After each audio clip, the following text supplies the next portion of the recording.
Hello friends, welcome to this new episode by Team 84 Pillars।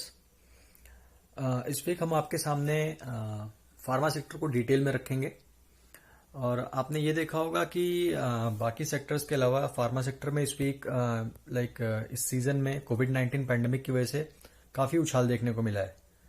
तो क्या सारी companies कोविड-19 से इम्पैक्टेड है पॉजिटिवली? क्या सभी को कुछ पॉजिटिव एस्पेक्ट्स मिले हैं ड्यू टू कोविड-19? नहीं, ऐसा बिल्कुल नहीं है। कुछ कंपनियां ऐसा हैं जिनका कि कोविड से कुछ मुनाफा हुआ है, बट कुछ कंपनियां ऐसी हैं जो टेल विंड कह सकते हैं, हवा चल रही है और उसमें साथ साथ वो भी बह गई हैं। उन्होंने कोरोना के नाम पर उन्हें भी एडवांटेज मिल गया जस्ट बिकॉज कि वो भी एक फार्मा सेक्टर की कंपनी को बिलोंग करती हैं। आज हमारे पास फार्मा सेक्टर में कम से कम 100 के ऊपर कंपनियां हैं और क्या हम कह सकते हैं कि आप आंख मूंद कर किसी भी फार्मा की कंपनी में पैसा लगाइए? नहीं, आपको किसी भी कंपनी में पैसा लगाने से पहले खुद का रिसर्च करना होगा और यदि आप रिसर्च करने में सक्षम नहीं हैं, आपके पास काफी समय नहीं है, तो उसके लिए हम लोग हैं। हम आपके समक्ष वास्तविक रिसर्च जिसे कहते हैं पूरी तरफ से मेहनत करते हैं हम अपने रिसर्च के लिए और आपके समक्ष वो रिसर्च को रखते हैं। बट हम ऐसा क्लेम नहीं कर सकते और शायद कोई भी ऐसा क्लेम नहीं कर सकता कि जो आपको हम रिसर्च कर रहे हैं वो 100% टू द पॉइंट है। थोड़ी त्रुटियां हर जगह रहती हैं, थोड़ी कमियां हर जगह रहती हैं। इसलिए अपना बहुमूल्य पैसा लगाने के पहले ये जरूर आपको सोच लेना चाहिए कि मैं अपनी ओर से 1 मिनट 2 मिनट या जितना भी संभव हो आपकी ओर से आप एटलीस्ट अपना खुद का रिसर्च करिए। और दोस्तों, ये जो वीडियोस बना रहे हैं हम, this is totally for educational purpose. तो फाइंड आवर रिसर्च यूजफुल, आप उस रिसर्च का इस्तेमाल करिए, लेकिन आपके इन्वेस्टमेंट से हमारा कोई रिलेशन नहीं है। ठीक है, लेट्स गो। तो आगे बढ़ते हैं दोस्तों, डिस्कस करेंगे फार्मा सेक्टर। जैसे कि आपको हम पहले ही बता चुके हैं, फार्मा सेक्टर के ओवरव्यू में हम डिटेल्ड कुछ पॉइंट्स भी आपके समक्ष रखेंगे और आज के डिस्कशन पॉइंट्स में होगा कि फार्मा सेक्टर के definitions and overview. Pharma sector में जितनी भी कंपनीज़ हैं वो कुछ स्पेसिफिक प्रोडक्ट्स ही बनाती हैं हमारे देश में, भारत में, जो ऑलरेडी लिस्टेड है हमारे स्टॉक एक्सचेंजेस में। तो हम उन कंपनीज़ के डेफिनेशंस, उनके ओवरव्यू। नेक्स्ट है कि finding the best stock in pharma. देखिए, स्टॉक्स कुल मिलाकर हमारे पास बहुत हैं, ऑलमोस्ट आप देखेंगे तो तकरीबन 100 के करीब फार्मा कंपनीज़ हैं, लेकिन उसमें से फिल्ट्रेशन करना इज़ वेरी इंपॉर्टेंट। तो हम आपको दिखाएंगे कि बेस्ट स्टॉक कैसे निकालना है। Next is the total turnover या सेल्स कह लीजिए कंपनीज़ का, सारे कंपनीज़ का हम आपको दिखाएंगे। Next is normalise turnover, profit margin and net profit, earnings per share. Last में फ़िल्टर करके हम आपको बेस्ट स्टॉक्स दिखाएंगे और फ़िल्टर करने की जो बेसिस है वो भी हम आपके सामने रखेंगे। और जो सबसे इम्पॉर्टेंट चीज़ है जिसको अवश्य ही आप देखें, which is the ERM chart, that is the expected return model. ये हमारा एक प्रोप्राइटरी सॉफ्टवेयर है जो हमने बनाया है और इसके विषय में हम डिटेल जब इस पर्टिकुलर स्लाइड पर पहुँचेंगे तो आपको डेफिनेटली दिखाएंगे। तो let us continue our journey further. तो देखिए, फार्मा सेक्टर में जो सबसे इम्पॉर्टेंट चीज़ होती है वो है API। कोई भी एक दवाई लेते हैं, उसमें जो सबसे इम्पॉर्टेंट पार्ट इंग्रेडिएंट होता है दवाई का, एक दवाई में अगर एक 100% आप एक दवाई देखें तो उसमें से मूलतः जो API होती है वो 80 से 90% वो पर्टिकुलर दवाई होती है या वो पर्टिकुलर इंग्रेडिएंट होता है। उसी को हम कहते हैं एक्टिव फार्मास्यूटिकल इंग्रेडिएंट। और ये अधिकतर इंडिया की जो हमारी अधिकतर फार्मा की कंपनीज है, जितनी भी आप बड़ी कंपनियों उसके नाम देख लें, उनमें से अधिकतर आज के डेट में API बनाती हैं। लेकिन API पूरा वो अपने अपने मतलब हमारे पास सारे इंग्रेडिएंट हमारे पास उपलब्ध नहीं होते। हम कुछ इंपोर्ट करते हैं चीन से अपने APIs को बनाने के लिए। नेक्स्ट हम आते हैं इंटरमीडिएट की ओर। इंटरमीडिएट क्या होते हैं? इंटरमीडिएट हम ये कह सकते हैं कि जब आप एक API बना रहे होते हैं तो एक केमिकल प्रोसेस इसमें इन्वॉल्व होता है और API बनाने के API is the end thing, सबसे आखिरी में API बनता है। उसके बीचों बीच में कुछ प्रोडक्ट्स बनते हैं विच आर कॉल्ड इंटरमीडिएट्स, और वो भी काफ़ी इंपॉर्टेंट होते हैं बिकॉज अगर आप सही इंटरमीडिएट नहीं बना पाएंगे तो आप सही API भी नहीं बना पाएंगे। नेक्स्ट हम आते हैं फिनिश्ड डोसेज फॉर्मुलेशंस, और FDF भी इन्हें कहते हैं। फिनिश्ड डोसेजेस मतलब कि आपने एक एंड टू एंड दवाई तैयार कर दी है। फिनिश डोसेज मतलब से 1 मिलीग्राम की कोई दवाई हो या 5 मिलीग्राम की कोई दवाई हो, तो जितने की दवाई है आपने वो पूरा का पूरा बना दिया है। So they are called finished dosage formulations. आते हैं ब्रांडेड मेडिसिन की ओर। अब आपने देखा ऊपर में जो फिनिश्ड डोसेज फॉर्मुलेशंस हैं, ये कई कंपनियां हैं जिन्होंने लाइक फिनिश डोसेजेस बना दिए। अब जो बड़ी बड़ी कंपनियां हैं जिन्हें दवा बेचने का काम करना है, जो बनाती नहीं है, जो बना नहीं सकती, तो वो क्या करेंगे कि वो इन कंपनी से फिनिश डोसेजेस ले लेंगी, उसको अपनी ब्रांड लगा देंगी, अपना ब्रांड नेम लगा दिया या स्टिकर लगा दिया, जिसे भी जैसे आप समझना चाहें। और सबसे इंपॉर्टेंट है, आखिरी में हम आते हैं जेनरिक्स की ओर, जिसमें कि India is a master in generic, producing generic drugs. Generic drug क्या होता है? एक ऐसा फार्मास्यूटिकल ड्रग जिसमें वो सारे सेम केमिकल सब्सटेंसेस होते हैं जो कि एक नॉर्मली नॉर्मली एक फिनिश डोसेजेस में पाए जाएंगे। लेकिन ये जेनरिक्स आप कब बना सकते हैं? उसी समय बना सकते हैं जब आपका जो जो मेन फिनिश डोसेज फॉर्मुलेशन है, जो मेन ब्रांडेड मेडिसिन है, उसका पेटेंट एक्सपायर हो जाए तब। तो जब जब पेटेंट एक्सपायर होता है तो उसके आप जेनरिक्स आप मार्केट में ला सकते हैं, ना कि आप किसी भी दवाई के जेनरिक्स नहीं ला सकते हैं। तो नेक्स्ट हम आते हैं ये देखने के लिए कि इंडिया का एडवांटेज कहाँ है यहाँ पर, इंडिया किस एडवांटेजेस पोजीशन में है या नहीं है। तो दोस्तों हम आएंगे तो हम यहाँ देखेंगे कि India is the largest producer of generic drugs globally. मतलब भारतवर्ष में सबसे ज़्यादा जेनरिक ड्रग्स बनाए जाते हैं। और ये जेनरिक्स यहीं तक सीमित नहीं है, ये जेनरिक्स बाहर भी एक्सपोर्ट किए जाते हैं। नेक्स्ट हम आते हैं कि वर्ल्ड की जो वैक्सीन की ऑलमोस्ट आधी सप्लाई है वो हमारा देश करता है। तो there we stand at a good position. 40% of generic demand in US, 25% of all medicine of UK United Kingdom, उसकी 25% पूरी दवाइयाँ हमारे यहाँ से सप्लाई होती हैं। Over 80% supply of entry retroviral drugs globally to combat AIDS. मतलब एड्स से काफ़ी लोग दुनिया में पीड़ित हैं, और इसकी जो 80% ऑलमोस्ट दवाई है वो हमारे देश की कंपनीज ही सप्लाई करती हैं। नेक्स्ट हम आते हैं दोस्तों, और भारत में क्या क्या एडवांटेजेस हैं। तो आप देखेंगे सबसे इम्पॉर्टेंट जो है वो कॉस्ट की एफिशिएंसी है, कि कोई भी एक जगह कंपनी, एक देश, पर्टिकुलर देश में या पर्टिकुलर रीजन में कंपनी उसी समय खोलना चाहेंगे जब उसमें कॉस्ट की एफिशिएंसी हो, जब वो प्रॉफिट्स बना पाएँ। तो कॉस्ट की एफिशिएंसी का मेन रीज़न है कि हमारे यहाँ आर एन डी भी अब धीरे धीरे काफ़ी अच्छी हो रही है, प्रोडक्शन का कॉस्ट भी काफ़ी कम है, and specially because of the low labour cost. तो इसके वजह से कॉस्ट में काफ़ी एफिशिएंसी देखी जाती है। नेक्स्ट दोस्तों इंपॉर्टेंट पॉइंट है which is called economic drivers. ये जो आप ये जो चार्ट आप देख रहे हैं इसमें देखिए, इकोनॉमिक ड्राइवर्स नंबर 2 पर है। ये कहता है कि high economic growth along with increasing penetration of health insurance. अभी क्या है कि हेल्थ इंश्योरेंस के प्रति इसके पहले लोग काफ़ी जागरूक नहीं थे, लेकिन जब से लोग हेल्थ इंश्योरेंस के प्रति जागरूक हुए हैं उसके वजह से इकोनॉमी में बूस्ट हुआ है। इकोनॉमी में बूस्ट हुआ है तो लोग अभी छोटी चीज़ों के लिए भी हॉस्पिटल जाने के लिए रेडी हैं, अगर उनके पास एक हेल्थ इंश्योरेंस है तो इससे अगर आप एक ओवरऑल चेन देखेंगे तो इससे ऑफ कोर्स कंपनीज को फ़ायदा हो, because they are able to sell more things. ठीक है, नेक्स्ट हम आते हैं पॉलिसी सपोर्ट। और this is one of the important pillars, इसको आप 4 पिलर्स की ओर तरह से भी देख सकते हैं। पॉलिसी सपोर्ट है भारत सरकार का एक फार्मा विजन 2020 है which is aimed at making India global leader in end to end drug manufacturing. Like आप किसी भी चीज़ के लिए दूसरे पर निर्भर न रहें, जो कि आत्मनिर्भर भारत का एक मोटो भी रहा है, कि आप सब कुछ एंड टू एंड ड्रग अपने देश में बनाइए, स्टार्टिंग फ्रॉम एपीआईज, उसके बीच के इंटरमीडिएट, फिनिश डोसेज, सब कुछ बनाइए और सिर्फ आप एक्सपोर्ट करने का काम करिए। और दोस्तों आखिरी में हम आते हैं इंक्रीजिंग इन्वेस्टमेंट। आप देखेंगे कि आज के डेट में हमारे देश में कंपनीज काफ़ी पहले से बढ़ गई हैं, और भारत को तो फार्मेसी ऑफ द वर्ल्ड के नाम से भी जाना जाता है। तो आप पाएंगे कि बाहर की कंपनीज और हमारे यहाँ के जो देसी इन्वेस्टर्स हैं उन्होंने भी आर एन डी में काफ़ी पैसा पंप किया है। और स्पेशली आप देखेंगे तो जो क्यूमुलेटिव एफडीआई इन्फ्लो रहा है वो पिछले 10-20 सालों में $16.5 बिलियन का रहा है, which is like huge amount अगर आप देखें तो दोस्तों और आगे चलते हुए हम देखते हैं कि मार्केट साइज़ क्या है। तो देखिए ये एक्सपेक्टेशंस हैं कि इंडिया का जो फार्मा सेक्टर है will grow to $100 billion by 2025, like next coming 5 years में। इसके पहले की एक मैकेंजी की रिपोर्ट थी जिसमें बताया गया था कि इंडिया का जो फार्मा सेक्टर है विल बी अराउंड 55 बिलियंस। तो ऑलमोस्ट हम we reached quite close to that by year 2020। So next 5 years में हम एक्सपेक्ट करते हैं कि ये दुगना हो जाएगा। तो 5 ईयर्स का आप देख सकते हैं, 5 ईयर्स में दुगने होने के चांसेस है, पूरी अपॉर्चुनिटीज़ हैं हमारे पास, because the scope is the scope is there and we can achieve it.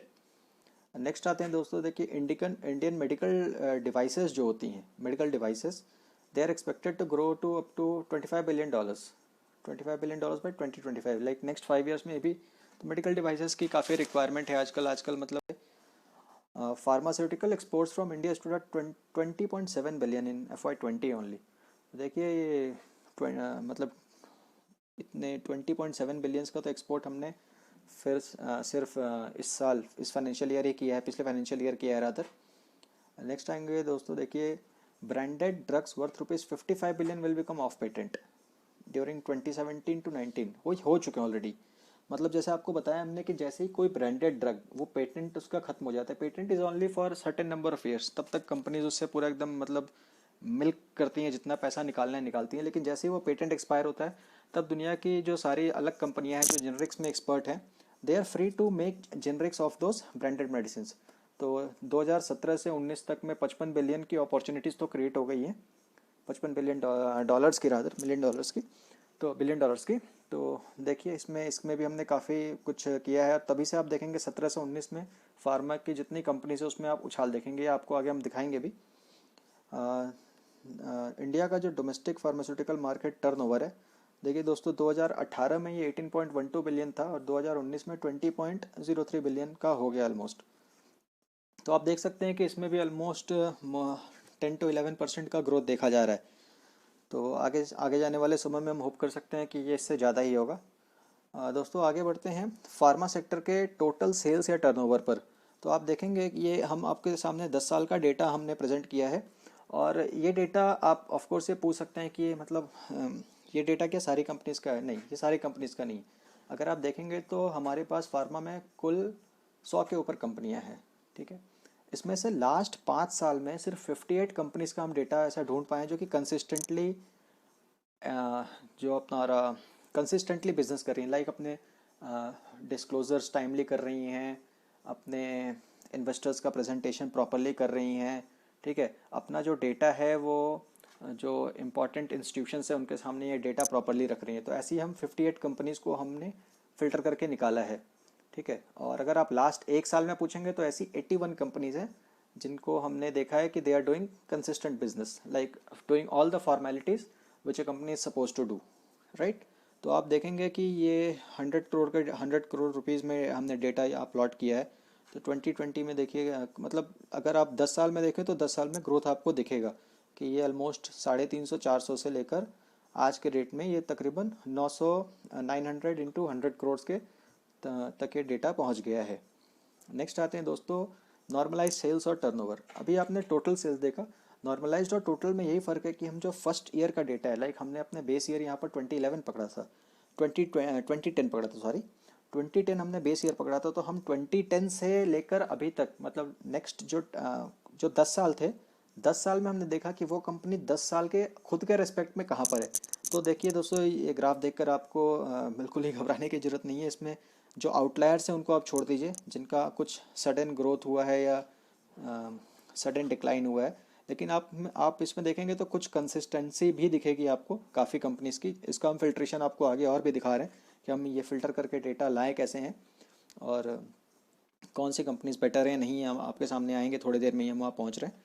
तो नॉर्मलाइज करके देखिएगा तो देखिएगा दोस्तों, अगर आप ये ऑरेंज कलर का एक चार्ट है, ये एक ब्लू वाली लाइन है, दिस ग्रीन लाइन जो टॉप की लाइन से देखिए, तो ये वो कंपनीज है जो कि बाकी लोगों से मतलब सेल्स में धीरे धीरे काफ़ी इम्प्रूव किया है। लेकिन कई कंपनियां नीचे में हैं जो एक जगह रॉट कर रही हैं। आप जो नीचे का बेस देखेंगे उसमें सारी कंपनीज रॉट ही कर रही हैं एक जगह लगभग। तो दोस्तों आगे जाते हैं। So next will go to this profit margin. तो अगर आप प्रॉफिट मार्जिन देखेंगे फार्मा सेक्टर का एज ए होल, तो ये लगभग मतलब उन्होंने प्रॉफिट के मार्जिन में कोई ज़्यादा बढ़ोतरी नहीं की। आप सेल्स में, आपने सेल्स का डेटा देखा तो सेल्स काफ़ी तेज़ी से बढ़ा है उतने सालों में। और सेम प्रॉफिट मार्जिन देखेंगे तो हम 15 से लेकर पहले 15% प्रॉफिट मार्जिन पे काम करते थे, और आज के डेट में हम 17-18% के प्रॉफिट मार्जिन पर काम कर रहे हैं। तो profit margin is fair enough, तो it's a good figure with respect to pharma sector which is like so very competitive, and it is not just limited to our country। बहुत सारी ऐसी कंट्रीज़ है जो कि फार्मा सेक्टर में काफ़ी टक्कर दे रही हैं, स्पेशली चाइना। अगर आप देखें, चाइना में काफ़ी फार्मा कंपनीज़ हैं, एंड चाइना हैज़ लाइक कैसे आप डिपेंडेंट बना लेता है अपना, ये तो बताने वाली बात ही नहीं है। तो दोस्तों आगे जाते हुए हम नेट प्रॉफिट की ओर देखेंगे। सेम जैसा कि आपने सेल्स का चार्ट देखा था, देखिए ऑलमोस्ट सिमिलर पैटर्न पर आपको दिखेगा कि ये जो नेट प्रॉफिट है उसका भी चार्ट लगभग वैसा ही है। स्टार्टिंग फ्रॉम, ये भी 100 करोड़ रुपीज़ में डेटा दिखा रहे हैं हम आपको। तो स्टार्टिंग फ्रॉम अराउंड से 60 करोड़, आज की डेट में हम 160 इंटू 100 करोड़ के आसपास का नेट प्रॉफिट पहुंच गया है। तो ऑफकोर्स जैसे जैसे टॉप लाइन में अगर बढ़ोतरी होती है तो बॉटम लाइन को भी उसे फॉलो करना चाहिए, और जितना बेटर कर पाए बॉटम लाइन। तो हम देख रहे हैं कि लास्ट 18 से लेकर 20, जो लास्ट 2 ईयर्स 3 ईयर्स का देखेंगे, तो इस 3 ईयर्स में देखेंगे कि काफ़ी अच्छा उछाल दिख रहा है इस फार्मा सेक्टर में। मतलब 14 से लेकर अगर आप 18 देखें, तो where it stood at 14, it stood at the same place after 4 और 5 ईयर्स। कंसोलिडेशन का फेज़ आया था, और इस फेज़ लगभग फार्मा सेक्टर को बड़ा ही बेहाल कर दिया था। मगर अभी आप देखेंगे तो एक इसमें ब्रेकआउट नज़र आ रहा है लास्ट 2-3 सालों से, क्योंकि भारत ने अपने ऊपर जो पहले हमने सब कुछ छोड़ दिया था, लाइक एपीआई बनाना, और जो जो काम हमने छोड़ दिए थे, कुछ कंपनीज आई लास्ट 3-4 साल में, नहीं कहेंगे, लेकिन जो पहले की भी इस्टेब्लिश्ड कंपनीज हैं उन्होंने ये रियलाइज़ किया कि आप चाइना पर हमेशा के लिए डिपेंडेंट नहीं हो सकते हैं। तो आपने एपीआई बनाना, जनरिक्स बनाना, सब कुछ शुरू किया, and then we are progressing high. तो आप देखेंगे कि लास्ट 4 सालों में काफ़ी कंपनीज़ ने स्पेशली फार्मा सेक्टर में बहुत ही इम्प्रूवमेंट किया है। और आगे चलते हैं दोस्तों। देखिए सेम अर्निंग्स पर शेयर में भी अगर आप देखें तो लास्ट 10 ईयर्स में ओवरऑल हम बता रहे हैं, नॉट फॉर स्पेसिफिक कंपनी, ठीक है। This overall thing will show you कि आज के रेट में अर्निंग्स पर शेयर हमारा इज अराउंड 13 रुपीज़। 13 रुपीज़। अब हम शेयर के प्राइस नहीं बता रहे हैं आपको कि शेयर का प्राइस क्या है, अर्निंग्स पर शेयर। तो ये ओवरऑल फार्मा का है, ठीक है। और सेम जैसा मतलब आप देख सकते हैं कि 2016 से लेकर 18 के बाद ही थोड़ी इसमें अर्निंग्स में थोड़ा डिप हुआ है ईयर 19 में। लेकिन अगर आप ओवरऑल देखें तो ये जो सेल्स, मतलब बेसिकली आपको 3-4 डे एक साथ प्लॉट करने हैं सेल्स के, उसके ऊपर आप नेट प्रॉफिट लगा दीजिए, उसके ऊपर आप अर्निंग्स पर शेयर लगा दीजिए, आपको दिखेगा कि लगभग एक जैसा बिहेवियर होगा सभी चार्ट्स का। दोस्तों आगे जाते हुए ये देखिए अर्निंग्स पर शेयर अगर हम यहाँ देखें तो ये सारे इस इंडिविजुअल कंपनीज़ का, वो एज अ होल था, ये इंडिविजुअल कंपनीज़ का है। इसमें भी आउटलायर्स को आप छोड़ दीजिए, आउटलायर्स लाइक जिनमें सडन जंप आया फिर डिप आया, उनको आप छोड़ दीजिए। तो इसमें कुछ कंपनीज़ का आप देखेंगे तो जिन्होंने अपना इम्प्रूवमेंट काफ़ी किया, लाइक ये जो आपको ये ग्रीन वाली एक चार्ट दिख रही है, ये ग्रीन किस कंपनी का है हम आगे आगे आपको दिखा रहे हैं, ठीक है। इसमें कुछ कंपनीज़ है जिन्होंने कंटिन्यूसली अपने अर्निंग्स को बढ़ाया है। तो ऑफ कोर्स ये वही कंपनीज़ है जिनमें हम पैसा मतलब लगाना चाहिए था, और अभी उसको फर्दर चेक करना है कि वो लगाने लायक है या नहीं है। तो ये एक आपको चीज़ दिखाई हमने। नेक्स्ट आते हैं दोस्तों, ये और ये सबसे इम्पोर्टेंट जो चीज़ है इस पूरे प्रेजेंटेशन की, ऑफकोर्स पहले की चीज़ें भी इंपॉर्टेंट थी, ये काफ़ी इंपॉर्टेंट है, ये भी आपको हम दिखा दें। ये हमारा ईआरएम चार्ट है, ठीक है। इसे एकदम ध्यान से देखिए, आप चाहें तो इसका स्क्रीनशॉट भी ले सकते हैं। ये ईआरएम चार्ट है, like the expected return model. यहाँ हमने क्या किया, हमारे खुद का प्रॉपर्टी सॉफ्टवेयर है हमारी टीम का, ठीक है। और ये चार्ट क्या करता है कि ये डेटा कलेक्ट करता है। ये चार्ट एक्चुअली डेटा कलेक्ट करने के बाद बनाया जाता है। ये चार्ट जो है, ठीक है, इसमें 120 पैरामीटर हम इंप्लीमेंट करते हैं, 120 parameters for all the different companies, जैसे स्क्रिप्ट का नाम आपको दिख रहा है। तो और उसके बाद हम स्कोर असाइन करते हैं on the basis of different parameters, कि ये पैरामीटर है तो इसका स्कोर क्या होगा, इस पैरामीटर के बेसिस पर स्कोर क्या होगा, और हम लोग फाइनली एक क्यूमुलेटिव स्कोर पर आते हैं। और उसी स्कोर के बेसिस पर हमने यहाँ पर रैंकिंग की है। उसके बाद हमने आपको इसमें मार्केट कैप भी दिखाया है, हमारे मॉडल के हिसाब से हमने इसका मार्केट कैप दिखाया है। फिर 9 ईयर CAGR, 5 ईयर CAGR, ये हमने आपको दिखाया है यहाँ पर। और जो सबसे आखिरी कॉलम है, इट सेज कि मार्केट कैप के एक्सपेक्टेड रिटर्न मॉडल से ज़्यादा है या नहीं है। तो अगर ज़्यादा है तो ट्रू है, नहीं ज़्यादा नहीं है तो फॉल्स है। तो आप देखेंगे दोस्तों यहाँ पर जो स्कोर है, maximum score has been achieved by this Ipca lab, ठीक है। इसका मार्केट कैप अगर आप देखेंगे तो इसके एक्सपेक्टेड रिटर्न मॉडल से ज़्यादा है। लाइक इसका कहने का मतलब ये है कि इस कंपनी का वैल्यूएशन अभी ज़्यादा है। मतलब आप पैसा इसमें ऑफ कोर्स कभी भी लगा सकते हैं, इन सारी कंपनीज में आप पैसा कभी लगा सकते हैं। ये हमारे फिल्टर्ड बेस्ट स्टॉक्स हैं, हमने जो आपको पहले भी बताया था, हम दिखाएंगे कि फिल्टर करके कि बेस्ट स्टॉक्स कौन से हैं, ये वही स्टॉक्स हैं, ठीक है। इसमें जो एक्सपेक्टेड रिटर्न मॉडल है उसमें हमने क्या देखा है, हमने अजम्पशंस क्या लिए हैं। अजम्पशन हमने ये लिया है कि 7% इन्फ्लेशन का रेट है, तो माइनस हो जाता है, ठीक है, एक पर्टिकुलर स्क्रिप्ट के लिए। सिमिलरली हम एक्सपेक्ट करते हैं कि उसका सेल्स का ग्रोथ 12% होगा, और उसकी एग्जिट पी को हम 20 पकड़ कर चलते हैं, ठीक है। उसके बाद हम ये एक्सपेक्टेड रिटर्न मॉडल कैलकुलेट करते हैं। तो यहाँ आप अगर देखेंगे तो आरती ड्रग्स, इसका स्कोर काफ़ी अच्छा है because the company has been performing consistently, लेकिन इसका भी market cap expected return model से ज़्यादा है, ठीक है। सिमिलरली हम आते हैं उन कंपनीज पर, आपको दिखाते हैं, फोकस कराते हैं जिसका एक्सपेक्टेड रिटर्न मॉडल से कम है। इसमें एक है ग्रैन्यूल्स, ठीक है, जिसका मार्केट कैप 7596 है और एक्सपेक्टेड रिटर्न मॉडल के हिसाब से इसका मार्केट कैप अभी ज़्यादा होना चाहिए था। अभी इसमें मतलब ब्रेकआउट काफ़ी आए हैं, कंपनी ने काफ़ी लास्ट 1 साल 2 साल में इन्वेस्टर्स को काफ़ी फ़ायदे दिए हैं। लेकिन आप ये देखें कि अभी भी एक्सपेक्टेड रिटर्न मॉडल के हिसाब से इसका मार्केट कैप कम है, still there is scope in improvement of the price. Similarly हम आते हैं जेबी केमिकल्स एंड फार्मास्यूटिकल्स, इसका स्कोर भी ग्रेन्यूल्स के बराबर है 23, और इसका भी मार्केट कैप जो है वो एक्सपेक्टेड रिटर्न ईआरएम से कम है। Third is this Alembic pharmaceuticals limited APL Ltd, इसका स्कोर 22 है, इसका मार्केट कैप काफ़ी ज़्यादा है बाकी इन दोनों कंपनीज के अपेक्षा, 20,000 करोड़ इन रुपीज़, और इसका एक्सपेक्टेड रिटर्न मॉडल के हिसाब से अभी भी इसमें 26,000 करोड़ होना चाहिए था, तो ये अभी भी एक फेयर प्राइस पर अवेलेबल है। And similarly there are others like Glenmark है, हिकल है, लेकिन इनका स्कोर चूँकि नेगेटिव में है, और नॉट जस्ट स्कोर, अगर आप जिसका हमने फॉल्स लिखा है, अगर आप दोस्तों देखें राइट साइड में जिन जिन कंपनीज का फॉल्स लिखा है, ठीक है, उसका 9 ईयर CAGR और 5 ईयर CAGR भी देखिए, वो भी ध्यान देने लायक है। ये ग्रेन्यूल्स का जो 5 ईयर का CAGR है लास्ट 5 ईयर्स का, is standing at 30, just imagine 30 year, मतलब 5 ईयर का CAGR है, and for 9 years it is so very good at 36। Same goes for this Alembic Pharmaceuticals 29 and 24। JB Chem Pharma अगर आप देखेंगे तो ये देखेंगे 9 ईयर्स में थोड़ा सा ये ड्रैग किया है इसने, standing at 8, but last 5 years has been performing very very good.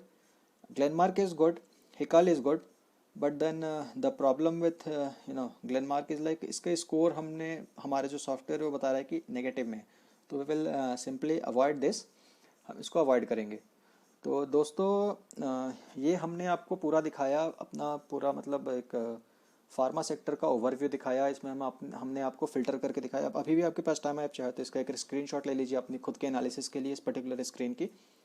और तो अभी हम आने वाले वीक्स में हम स्पेशली जिन स्क्रिप्ट्स को हमने फ़िल्टर करके यहाँ दिखाया है, उस स्क्रिप्ट्स के बारे में हम डिटेल में जाएंगे कि क्या अभी भी इसमें जान बाकी है या नहीं। ठीक, साथ हम आपको अलविदा कहते हैं। और अपनी बात ख़त्म करने से पहले मैं एक बात अवश्य करना चाहूँगा कि देखिए, ये जो मेहनत से कमाया हुआ पैसा है, ठीक है, इसे लगाने से पहले, जैसे घर खरीदने के पहले हम थोड़ी सी जांच पड़ताल अवश्य करते हैं, वैसे ही शेयर में भी पैसा लगाने से पहले थोड़ी सी जांच पड़ताल अवश्य करिए। धन्यवाद। Happy investing.